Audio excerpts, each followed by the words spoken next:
असं आहे की विधानसभा अध्यक्षांनी आमदार अपात्रता चर्चेसंदर्भात जर वेळ वाढवून मागितली असेल तर त्याच्यामध्ये माझ्यासारख्या माणसाला फार मोठं काय आश्चर्य वाटायचं कारण नाही।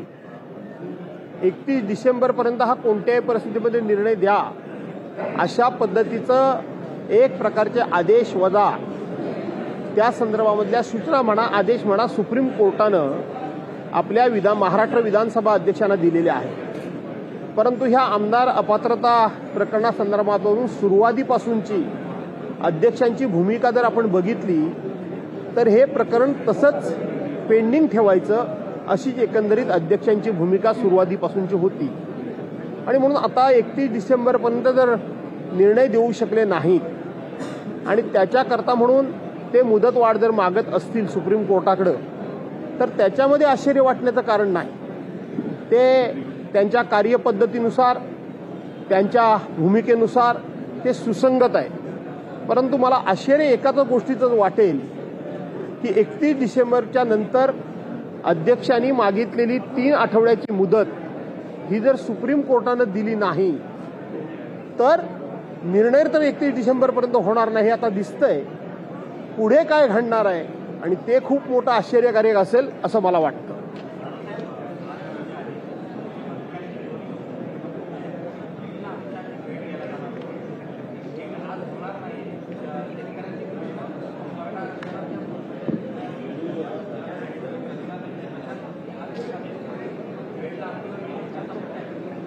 असं आहे की राज्याचे मुख्यमंत्री आणि दोन्ही उपमुख्यमंत्री रोज दिल्लीला अमित शहाना भेटायला जाणार आहेत अशा प्रकारच्या बातम्या तुमच्याच प्रसार माध्यमांच्या मार्फत आम्ही ऐकत असतो।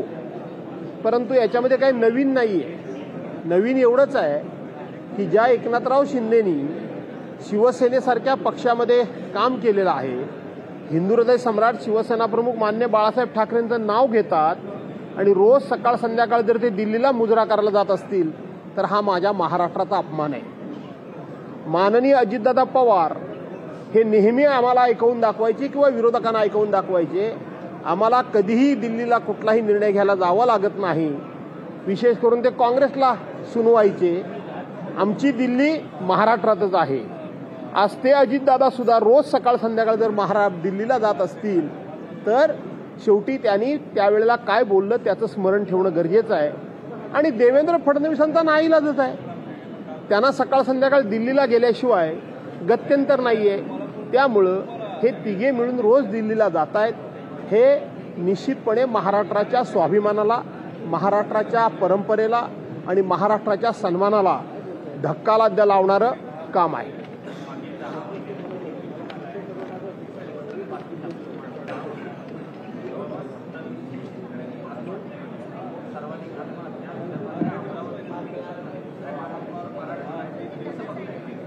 कसं बघायचं म्हणजे राज्याचा जो महसूल आहे, राज्याचे जे पैसे आहेत, राज्याचे जे एकंदरीत अर्थकारण आहे हे स्वतःच्या राजकीय स्वार्थापोटी उधळपट्टी करण्याचं काम या सरकारचं काम सुरू आहे। आज कुठल्याही गल्लीत जा, कुठल्याही बोळात जा, कुठल्याही एसटी स्टॉपवर जा, कुठल्याही बस स्टॉपवर जा, कुठल्याही रेल्वे स्टेशनला जा, विमानतळावर जा, नाहीतर कुठल्याही संडास बाथरूमवर जा, ह्यांचे फोटोंच्या जाहिराती कुठलंही वर्तमानपत्र रोज सकाळी काढून बघा, पानभर यांच्या जाहिराती। कुठलाही चॅनल तुम्ही इलेक्ट्रॉनिक मीडियाचा बघा, यांच्या दिवसभर जाहिराती। त्याचबरोबर ह्या अशा सगळ्या शासन आपल्या दारी आणि लोक मात्र आता तुम्ही म्हणताय त्याप्रमाणे 10 महिन्यामध्ये 2700 लोकांनी 2400 लोकांनी आत्महत्या केल्या असतील असं तुम्ही जर म्हणत असाल तर शेवटी शासन आपल्या दारी आणि शेतकरी मात्र आपल्या गळ्यामध्ये फासाचा दोर अडकवतोय। याचं थोडी नाही जनाची नाही मनाची या राज्यकर्त्यांनी बाळगली पाहिजे। सकाळ संध्याकाळ आता ह्या विधानभवनाच्या बाहेर बघा, जिकडे जाल तिकडे मोठमोठे कटआउट। अरे काय तुमची कर्तृत्वाच्या छब्या दिसल्या पाहिजेत। तुमचे फोटो इथं बघून लोकांचे प्रश्न सुटणार नाहीयेत, शेतकऱ्यांच्या आत्महत्या थांबणार नाहीयेत। या ठिकाणी कापूस उत्पादक असेल, संत्रा उत्पादक असेल, आंबा उत्पादक असेल किंवा वेगवेगळे उत्पन्न घेणारे शेतकरी असतील, ऊस उत्पादक सुद्धा असेल, धान उत्पादक असेल, त्यांना न्याय मिळणार नाहीये। त्यांना तुमचे फोटो बघण्यापेक्षा तुम्ही त्यांच्या हिताचे घेतलेले निर्णय हे जर त्यांच्या घराघरापर्यंत पोहोचले तर तेच लोक तुमचे फोटो लावतील, पण ते ह्यांचे फोटो लावणार नाहीत. आणि म्हणून यांनी आपले जिकडे तिकडे फोटो लावून जाहिरातबाजी सुरू केलेली आहे. यांना कोणाशी काही देणं घेणं नाही. राम कदम माझं प्रवक्ता आहे, त्यांनी आरोप केले शिवसेनेवर. धारावी सुंदर उपाध्याय मात्र उपाटाला ते बघवत नाही आहे, डेव्हलपमेंटला विरोध करतात. असं आहे की राम कदमांनी शिवसेनेवर आरोप करण्याच्या व्यतिरिक्त स्वतः आम्ही काय करतोय कधी काही सांगितलंय का?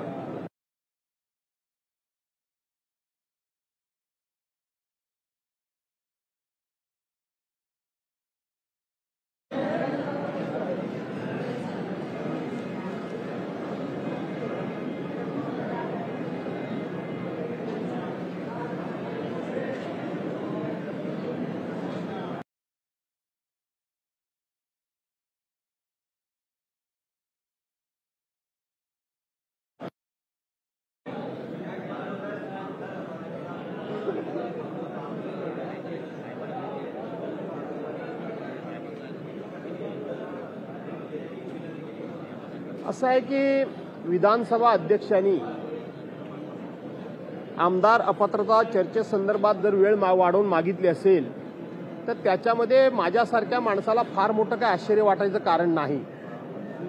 31 डिसेंबरपर्यंत हा कोणत्याही परिस्थितीमध्ये निर्णय द्या अशा पद्धतीचं एक प्रकारचे आदेश वजा त्या संदर्भामधल्या सूचना म्हणा आदेश म्हणा सुप्रीम कोर्टानं आपल्या महाराष्ट्र विधानसभा अध्यक्षांना दिलेल्या आहेत. परंतु ह्या आमदार अपात्रता प्रकरणासंदर्भातून सुरुवातीपासूनची अध्यक्षांची भूमिका जर आपण बघितली तर हे प्रकरण तसंच पेंडिंग ठेवायचं अशीच एकंदरीत अध्यक्षांची भूमिका सुरुवातीपासूनची होती. आणि म्हणून आता 31 डिसेंबरपर्यंत जर निर्णय देऊ शकले नाहीत आणि त्याच्याकरता म्हणून ते मुदतवाढ जर मागत असतील सुप्रीम कोर्टाकडं तर त्याच्यामध्ये आश्चर्य वाटण्याचं कारण नाही. ते त्यांच्या कार्यपद्धतीनुसार त्यांच्या भूमिकेनुसार ते सुसंगत आहे. परंतु मला आश्चर्य या गोष्टीचं वाटेल की 31 डिसेंबरच्या नंतर अध्यक्षांनी मागितलेली 3 आठवड्याची मुदत ही जर सुप्रीम कोर्टानं दिली नाही तर निर्णय तर 31 डिसेंबरपर्यंत होणार नाही आता दिसतंय. पुढे काय घडणार आहे आणि ते खूप मोठं आश्चर्यकारक असेल असं मला वाटतं.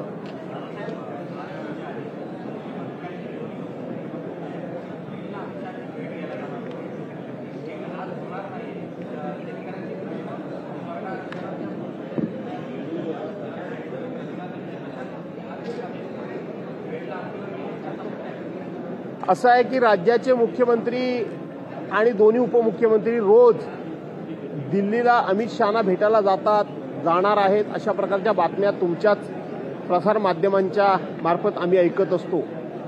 परंतु याच्यामध्ये काही नवीन नाही आहे.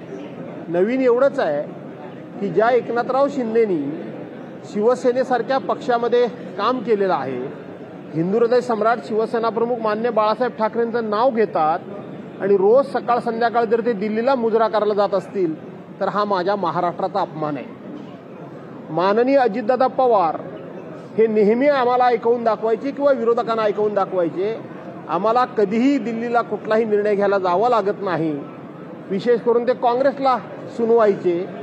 आमची दिल्ली महाराष्ट्रातच आहे. आज ते अजितदादा सुद्धा रोज सकाळ संध्याकाळ जर दिल्लीला जात असतील तर शेवटी त्यांनी त्यावेळेला काय बोललं त्याचं स्मरण ठेवणं गरजेचं आहे. आणि देवेंद्र फडणवीसांचा नाईलाजच आहे. त्यांना सकाळ संध्याकाळ दिल्लीला गेल्याशिवाय गत्यंतर नाहीये. त्यामुळं हे तिघे मिळून रोज दिल्लीला जात आहेत. हे निश्चितपणे महाराष्ट्राच्या स्वाभिमानाला, महाराष्ट्राच्या परंपरेला आणि महाराष्ट्राच्या सन्मानाला धक्का लावणारं काम आहे.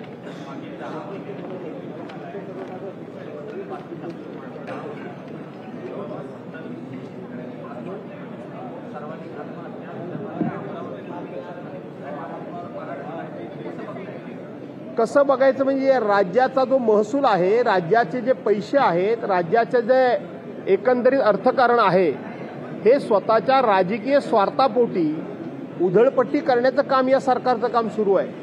आज कुठल्याही गल्लीत जा, कुठल्याही बोळात जा, कुठल्याही एसटी स्टॉपवर जा, कुठल्याही बस स्टॉपवर जा, कुठल्याही रेल्वे स्टेशनला जा, विमानतळावर जा, नाही तर कुठल्याही संडास बाथरूमवर जा, ह्यांचे फोटोंच्या जाहिराती कुठलंही वर्तमानपत्र रोज सकाळी काढून बघा, पानभर यांच्या जाहिराती.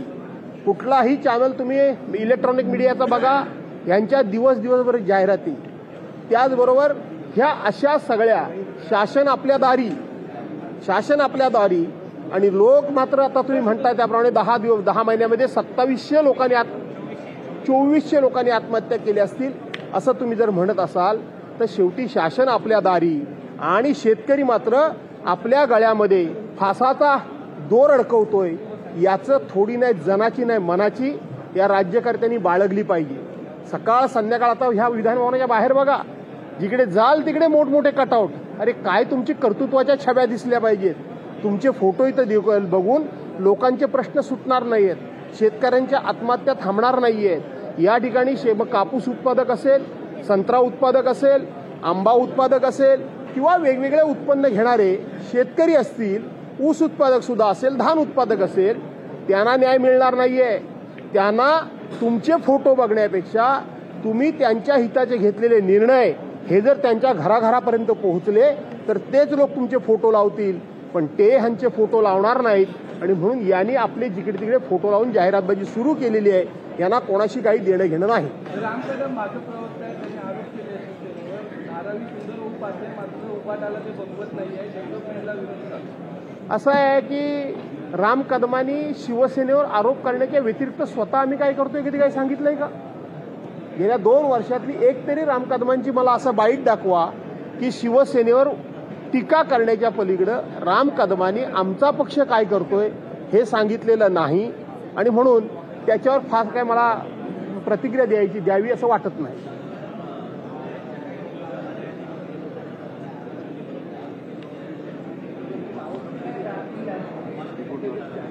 मला काही निधी मिळालेला नाही, पण माझा जो निधी उद्धव बाळासाहेब ठाकरे यांच्या सरकारमध्ये, महाविकास आघाडीच्या सरकारमध्ये जो निधी रोखून ठेवला होता, माझा मंजूर झालेला निधी, तो सगळा कोर्टामध्ये लढा देऊन आपण त्या ठिकाणी तो निधी मिळवण्याचं काम केलेलं आहे. माझ्या मतदारसंघातली जनता ही पूर्णपणे समाधानी आहे.